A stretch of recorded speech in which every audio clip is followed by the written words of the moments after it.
প্রিয় দর্শক আসসালামু আলাইকুম। ঈদ পরবর্তী সবাইকে আবারও স্বাগত জানাচ্ছি আমাদের আমিন ইলেকট্রনিক্সে। ঈদের মোটামুটি সকলেরই অনেক ব্যস্ততা ছিল। তার মধ্যে অনেকে টিভি কিনেছেন, অনেকে হয়তো বাজেটে গোলাতে পারে না। যেহেতু একদম মাসের মাঝামাঝি আমাদের ঈদটা ছিল, অনেকে প্ল্যান করেছেন যে ঈদের পরবর্তীতে একটা টেবিল আমরা নিতে পারবো বা নিবার একটা প্ল্যান করেছেন। তাদের জন্য আজকে একটা কম্পেয়ার ভিডিও হবে। কম্পেয়ার ভিডিও হচ্ছে কোনটা, তোশিবা এবং টিসিএলের মধ্যে। তোশিবা এবং টিসিএলের কম্পেয়ার ভিডিও আমরা আগেও করেছি। আপনাদের সর্বোচ্চ রেসপন্স ছিল এবং সবচেয়ে বেশি প্রশ্ন ছিল যে আমিন ভাই আপনি সাজেস্ট করেন কোনটা নিব। তো বেসিক্যালি আমি দুইটা টিভি আজকে, যেহেতু দুইটাই 4K এখানে আছে, দুইটা টিভি পাশাপাশি রেখেছি। আপনারা ভিডিও দেখে সিদ্ধান্ত নিতে পারবেন অ্যাকচুয়ালি কোনটা নেবেন। বেসিক পার্থক্যগুলো আপনাদের সামনে আমি উপস্থাপন করব, আর অন্য যে জিনিসগুলি যাচাই বাছাই করার আছে সেটা আপনার জিনিস, আপনি যাচাই বাছাই করে নিতে হবে। বেসিক পার্থক্যের মধ্যে প্রথমত আমি যেটা বলবো, সেল রেকর্ড। টপ 15টা কোম্পানির সেল রেকর্ডের মধ্যে আমরা সাধারণত প্রায়োরিটি দিয়ে থাকি কোনটা, যেটাতে আমরা মার্কেট সবচেয়ে বেশি রেসপন্স থাকে, কাস্টমারের রেসপন্স থাকে, সেই জিনিসটাকে আমরা প্রায়োরিটি দিয়ে থাকি। সো সেই ক্ষেত্রে আমরা ওয়ার্ল্ড র্যাঙ্কিংয়ে টপ 15টা কোম্পানির সেলস রেকর্ড যখন অ্যানালাইজ করলাম, দেখলাম টিসিএল টপে আছে। 14% সেল নিয়ে টিসিএল রেকর্ড টপে আছে। 1.4 সামথিং তোশিবা অবস্থান, অর্থাৎ 13 নম্বর অবস্থানে আছে। তো তোশিবা যদিও গ্লোবাল ব্র্যান্ডই বা ভালো মানের ব্র্যান্ড সবাই জানে, তারপরেও সেল রেকর্ডে গিয়ে টিসিএল সবার থেকে এগিয়ে গেছে। এর কারণ অলমোস্ট 90% শেয়ার সোনি ব্রাভিয়া হিসেবে যেটা আমরা চিনি, সেই শেয়ার কিন্তু এখন টিসিএলের হাতে। সো এখন তাদের টেকনোলজি ওয়ার্ল্ড ওয়াইড সবচেয়ে বেশি সেরা। এই জন্য টিসিএলটা আমার কাছে মনে হচ্ছে এটা হলো প্রথম একটা বৈশিষ্ট্য, প্রথম একটা উদাহরণ। তারপর ডিসপ্লে দুইটাই গার্ডেনের ভিডিও ছেড়ে রেখেছি। ডিসপ্লে রেজুলেশনটা আপনি কম্পেয়ার করবেন, আপনার কাছে কোনটা ভালো লাগে। আর দুইটাই মেটালিক বডি, ব্ল্যাক কালারের মধ্যে বেজেললেস, এখানে কোনো পার্থক্য নাই। বাট একটা জিনিস আমার কাছে যেটা ডিফারেন্স রেখেছে, এটা কিন্তু টোটালি ফ্রন্ট মাউন্টিং করছে।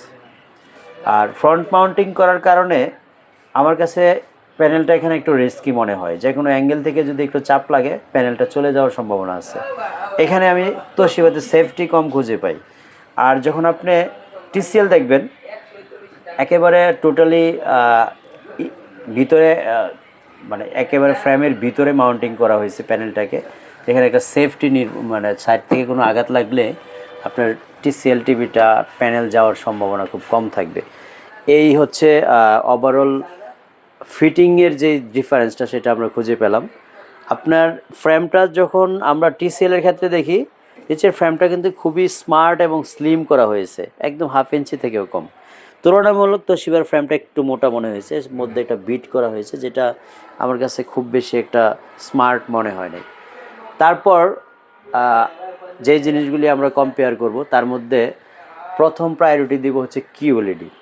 আমরা কিন্তু তোশিবার 4K পেয়েছি, কিউএলইডি কিন্তু পাই নাই। সেই ক্ষেত্রে আপনি বিচার বিবেচনা করলে কিউএলইডি যদি আপনি বর্তমান আপডেটের সবচেয়ে আধুনিকায়ন যেটাতে বেশি আছে, সেটা হচ্ছে কিউএলইডির মধ্যে। তো কিউএলইডি যদি আপনি নিতে চান, তাহলে অবশ্যই আপনাকে টিসিএল প্রায়োরিটি দিতে হবে, টিসিএলটা এগিয়ে রাখতে হবে। তারপরে আছে স্লিম অ্যান্ড ইউনি বডি। এই দুইটা জিনিস কিন্তু এখানে আমার কাছে ডিফারেন্স মনে হয়েছে। এই যে এটা কিন্তু কত মোটা, যেখানে সার্কিটটা বসানো হয়েছে অনেক মোটা, এটা কিন্তু এতটা স্লিম না। আর তোশিবার ক্ষেত্রে যদি আমরা দেখি, অনেকটা স্লিম, একদম রাউন্ড টোটাল স্লিম ইউনিবডি, যেটা আমরা চিনে থাকি। তো এই ক্ষেত্রেও কিন্তু আমরা তোশিবাকে এগিয়ে রাখতে পারি। তারপরে আরেকটা জিনিস যেটা আসবো, সাউন্ড সিস্টেমে। দুইটাতেই সাউন্ড সিস্টেম ডলবি ভিশনের অ্যাটমস বিল্ডিং আছে, সেটা আমি খুব বেশি ডিফারেন্স খুঁজে পাই না, সাউন্ডে গিয়ে অলমোস্ট সিমিলার হয়। তারপরে আছে হচ্ছে HDR10+, এটা উল্লিখিত, এখানে আমি HDR10+-এর কোনো প্রসেসর খুঁজে পাই নাই। তারপরে প্যানেল, এটা হচ্ছে HBA প্যানেল, আর এটা 4K আলট্রা HD প্যানেল, যেটা বা অনেকে IPS প্যানেলও বলে থাকে। তো HBA প্যানেলটা colour contrast, resolution, overall difference মোটামুটি অনেকটাই চোখে পড়ে, যেহেতু কিউএলইডি প্যান। তারপরে হচ্ছে MEMC দুইটাতেই অ্যাভেলেবেল আছে, যেখানে আমরা কার্টুনের গায়ে লেখা পাই, MEMC দুইটাতেই অ্যাভেলেবেল আছে।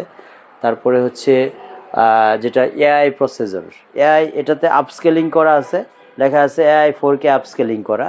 আর এটা হচ্ছে AI পিকিউ প্রসেসর। সো যেটা পিকিউ প্রসেসরে বিল্ডিং করা আছে, আপস্কেলিং থেকে আমার মনে হয় প্রসেসরটা প্রায়োরিটি আমাদের বেশি দেওয়া উচিত, এটা আমার এক্সপিরিয়েন্সটা বললাম। তারপরে যখন আমরা ভয়েস কন্ট্রোলে যাব, গেম মাস্টার, এটা আছে গেম মুড করা, আর টিসিএলটা করা হচ্ছে গেম মাস্টার। সো এদিকেও আমার মনে হয় টিসিএল এগিয়ে আছে। তারপরে হচ্ছে মাল্টিপল আই কেয়ার, এই জিনিসটা আমরা টিসিএলের কোনো জায়গায় খুঁজে পাই নাই, কার্টুনের গায়ে বাই কোথাও আমরা আই কেয়ার যে শব্দটা সেটা উল্লেখ পাই নাই। এটা কিন্তু মাল্টিপল আই কেয়ার, আর আই কেয়ার হওয়ার কারণে আমরা এটাকে বেশি প্রায়োরিটি দিব। আমার চোখের নিরাপত্তা আগে, কানের নিরাপত্তা আগে, তারপরে টেলিভিশন। সর্বশেষ যেটা, এটাতে কিন্তু হ্যান্ডস ফ্রি ভয়েসটা অ্যাভেলেবেল আছে। তোশিবাতে হচ্ছে রিমোট ভয়েস, রিমোটে আপনি টিসিএলে আপনি রিমোটে ভয়েস দিতে পারবেন, হ্যান্ডস ফ্রি ভয়েসও দেওয়া যাবে। আর তোশিবাতে শুধুমাত্র রিমোটে ভয়েস দিতে হবে। সো এই ক্ষেত্রেও কিন্তু আমরা টিসিএলে এগিয়ে রাখতে পারি। অনেকগুলি বৈশিষ্ট্য আমরা আলোচনা করলাম, এখন বাকিটা আপনার ডিসিশান। আপনারা যদি মনে করেন যে আপনার কাছে টিসিএল ভালো লেগেছে বা তোশিবা ভালো লেগেছে, দুইটাই আপনার উপরে ডিপেন্ড করবে। দুইটার প্রাইস সর্বশেষ আমরা ঈদের অফারে যে প্রাইসটা দিয়েছিলাম টিসিএলের ক্ষেত্রে, সেটা ছিল 42,500 টাকা। যদিও এটা ঈদ অফার ছিল আমাদের, ঈদ পরবর্তী আমরা চিন্তা করছি আরও একটা মাস আমরা এটা চালাবো। 42,500 টাকায় আপনারা এই মুহূর্তে নিলে আমাদের কাছ থেকে নিতে পারবেন। আর তোশিবা টিভিটা স্বাভাবিকভাবে আমাদের কিনতে বেশি পড়ে, এই জন্য আমরা এটার প্রাইসটা রিডিউস করার সুযোগ পাচ্ছি না। এটা হলো 44,000 টাকা। এখন বৈশিষ্ট্যের দিক দিয়ে অনেক কিছুই আমরা তোশিবাকে পিছিয়ে রাখতে বাধ্য হয়েছি, যেহেতু ফিজিক্যাল পাই নাই, কিন্তু প্রাইজের দিক দিয়ে অনেকটা ইনক্রিজ। এর কারণ হচ্ছে এটার সরবরাহ এতটা অ্যাভেলেবেল না, স্বাভাবিক না, এই জন্য আমরা এটার প্রাইস আর কমানোর কোনো সুযোগ পাচ্ছি না। সেক্ষেত্রে টিসিএল 100% অ্যাভেলেবেল সরবরাহ আছে, পর্যাপ্ত স্টক আছে আমাদের। এটা 42,500 টাকা আমরা ঈদ পরবর্তী ডিসকাউন্টও রাখলাম। আপনারা যদি এই প্রাইজে, এই কনফিগারেশনে আমাদের কাছ থেকে টেলিভিশনগুলো নিতে চান, আমাদের একটা স্পেশাল গ্যারান্টি ওয়ারেন্টি থাকে, সেটা হচ্ছে রিপ্লেসমেন্ট গ্যারান্টি, যেটা আপনি বাংলাদেশে আর কারোর কাছে পাবেন না। নষ্ট হলে নতুন টিভি দিয়ে দেওয়া হয়, এটা শুধুমাত্র আমিন ইলেকট্রনিক্স ব্যবস্থা করে থাকে। তো এই নষ্ট হলে নতুন টিভি পাওয়ার জন্য আমাদের স্ক্রিনে দেখানো নাম্বারে ফোন দিবেন, অথবা সরাসরি যদি দেখে শুনে কম্পেয়ার করে এইভাবে আপনি দেখে শুনে নিতে চান, তাহলে আমাদের শোরুম ভিজিট করবেন উত্তর আজমপুর বাস স্টেশনের সাথেই কসমো শপিং কমপ্লেক্সের দোতলায়, শপ নম্বর 9। সপ্তাহে 7 দিনই খোলা থাকে, সকাল 10টা থেকে রাত 10টা পর্যন্ত। আপনারা যেভাবে ইচ্ছা, যদি মনে করেন দেখে শুনে নেবেন, আসতে পারেন আমাদের শোরুমে, অথবা যদি আপনি অর্ডার করতে চান বাংলাদেশের যে কোনো প্রান্তে আমরা পৌঁছে দিয়ে থাকি, এবং আমরা পৌঁছে দিয়ে আপনার টিভিটা বুঝিয়ে দেওয়ার পরে আমরা পেমেন্ট এনশিওর করব। সো সবাই ভালো থাকবেন, ঈদ পরবর্তী আবারও শুভেচ্ছা রইল। সেই পর্যন্ত আপনাদের জন্য শুভকামনা রইল। আবার সবাই সবার অবস্থান থেকে ঢাকায় ব্যাক করতেছেন, ভালোভাবে সুস্থভাবে আসেন সেই প্রত্যাশায় আজকে এখানে শেষ করছি। আল্লাহ হাফেজ, আসসালামু আলাইকুম।